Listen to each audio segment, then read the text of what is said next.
This presentation is for parents. Introduction to the grammar boxes. Importance of grammar for elementary children. Dr. Maria Montessori wanted us to help children understand the essence of our language. She wanted them to come to an understanding of the philosophy of our language. She didn't want us to give definitions and dry rules of grammar.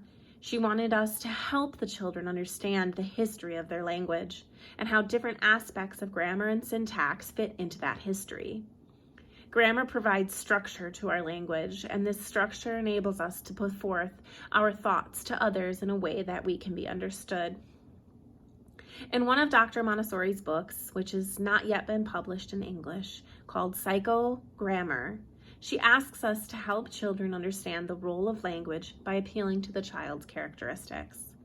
The sensitive period for language is a long one. Certain aspects of it, such as spelling and grammar, continue and needs to be nourished.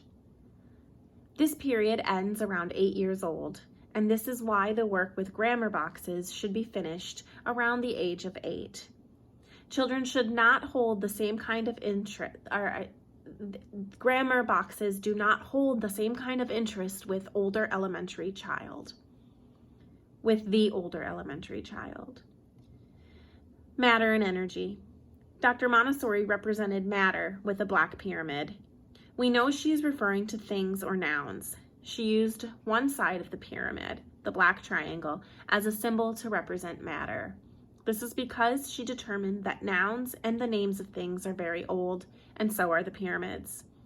Pyramids represent substance enduring ages of time, and so we use the black triangle to signify the noun. There is also energy in the universe, and Dr. Montessori used a red ball to represent this energy, and Dr. Montessori translated that red ball into a red circle to symbolize the verb.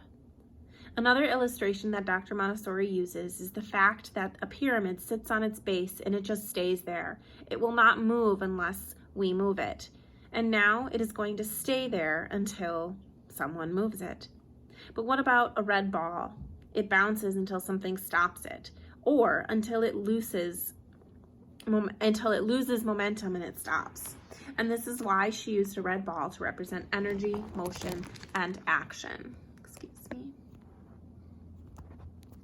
You will see that the work with grammar boxes centers on these two parts of speech, the noun and the verb. They are the two most important parts of speech in our language. Other parts of speech have relationships to either the noun or the verb. In order to interest the children in work with the parts of speech, we have to appeal to their imaginations and to their reasoning minds. We ourselves have to think of this work as an exciting activity rather than teaching the rules of grammar. If a teacher does this, it can become deadly and boring for both the teacher and the children. The grammar boxes. In the elementary class with the grammar boxes, we are going to be working with the 9 parts of speech in English. The children have been introduced to the 7 parts of speech in primary. All but the interjections and pronouns are what they should be missing when they come to elementary. The children are, of course, using these parts of speech, but there are not exercises specific to them in the function of words presentations. In elementary, we are going to build on the work that they have done with the function of words in primary. Dr. Montessori did things on purpose. She didn't want the grammar work to be a matching exercise between the cards and the symbols. There isn't a special significance to the colors chosen. They were just chosen to be different. For the most part, we will introduce the parts of speech with an oral introduction. This is similar to how function of words was introduced to the children in primary, especially with the verb. These oral introductions are very important because we are developing the children's ears for language. This is true for us as well. What does or does not sound right catches our attention, and we want the children to develop the ability to discern what sounds right. Oral introductions will often involve the children carrying out a command or sometimes a little game-like activity with you being the teacher. This is how you want to think about and present them, as a game-like activity. After the oral introduction, the formal work of the grammar boxes begins. It will generally be during the grammar box presentation that we introduce the name of the part of speech. This gives the children the additional help for classification. The grammar boxes provide the children with manipulative activity. The work of the hands feeds the brain, we say.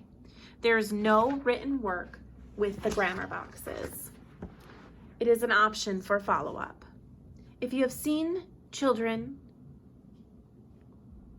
the grammar boxes provide the children with repeated practice with putting words in their proper order to form a phrase or a sentence. Through this activity, they become conscious of that logical order that the different parts of speech fall into so that they make sense. There are patterns in this order, and there are patterns that you will never find. Certain word order that does not occur in English. For each of the grammar boxes, there are several filler boxes. These contain large phrase cards and individual cards that make up a phrase or sentence. Another important thing to realize is that the children do not have to go through every single filler box for every part of speech. The filler boxes provide additional practice. We have them so that the children can repeat and repeat and repeat, as with all Montessori work. Each child should work with as many as he needs.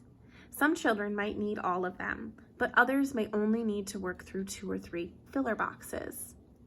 Every card that is in the filler box used with the grammar boxes is coded on the back.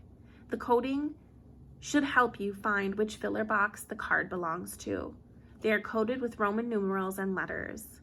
Much of the material comes from the factory printed and is already coded on the back. Cards tend to get lost or misplaced in the classroom, and when that happens, you replace the card and put the code on the back. You will notice that some of the early grammar box cards are handmade and handwritten, just like you have at home right now. This is because of the way they come from the manufacturer and does not coincide with the way that we are using the materials in our early presentations.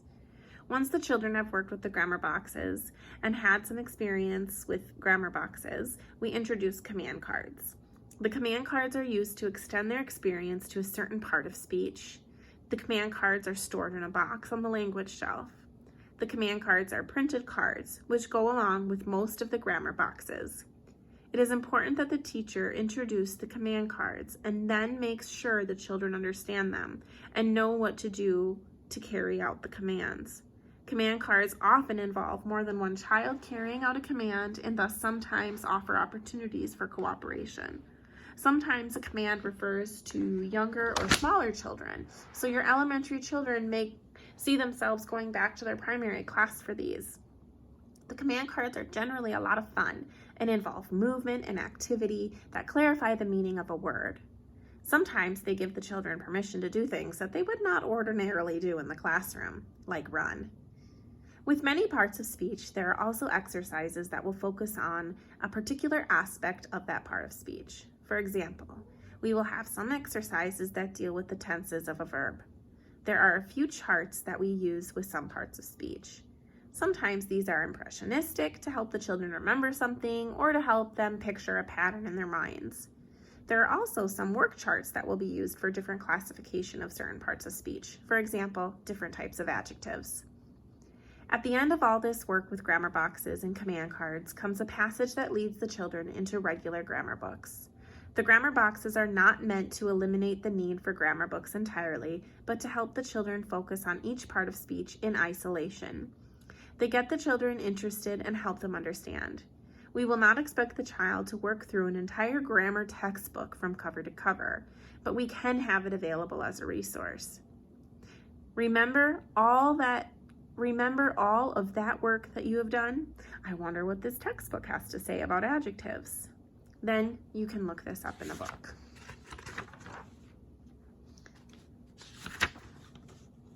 As a passage between the grammar boxes and textbook work, there are some other activities that you will introduce to the children.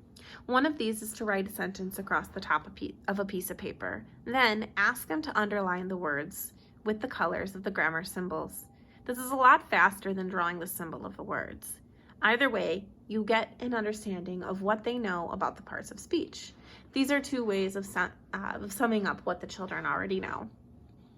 In the 9 to 12 classroom, you should especially have a sampling of grammar books. You want something that the children may encounter after they move on from your upper elementary classroom. Often, these are under the title Language Arts. You want no more than 1 to 2 of these, and you can also find other interesting books about grammar that the children can look into. Another book to include is a good Etymological Dictionary. You do give etymology for some of the words you introduce in your presentations.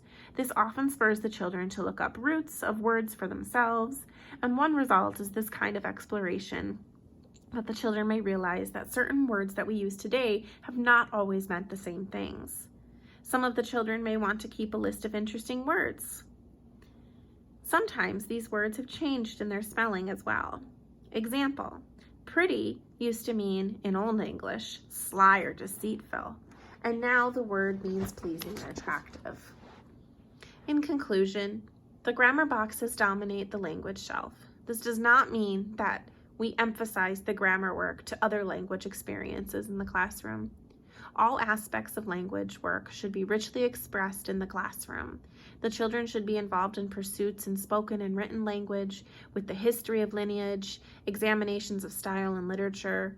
All of these should be ongoing ventures and adventures. Keep in mind that the essence of the grammar work is to assist in the development of lucid thought and clear communication. The grammar work should enable the children to use the tool of language effectively. An enriched language experience allows more possibilities for meaning and for making thoughtful decision and logical judgments.